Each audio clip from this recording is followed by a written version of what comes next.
कोरापुट जिला बैपारीगुड़ा थाना अंतर्गत बदली पहाड़ जंगल अंचल ठाब है माओ डंप विपुल परिमाणर माओवादी गच्छित बंधुक और विस्फोरक सामग्री ठाब कर सुरक्षा बाहिनी इनसास राइफल देशी बंधुक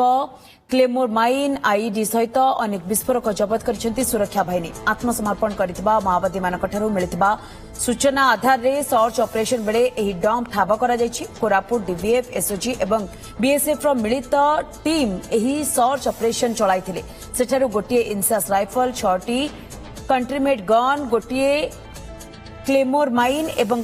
प्राय 18 किलोग्राम ओजन टिफिन बोमा जबत करा जायछि। एहा सहित गोटे माओवादी किट बैग विभिन्न माओ पुस्तिका औषध एवं खाद्य सामग्री मध्य जबत करा जायछि। जबत होइतबा अस्त्रशस्त्र एवं विस्फोरक आंध्र ओडिशा सीमांत स्पेशल जोनाल कमिटीर माओवादी क्याडरकर होइतबा संदेह करा जायछि।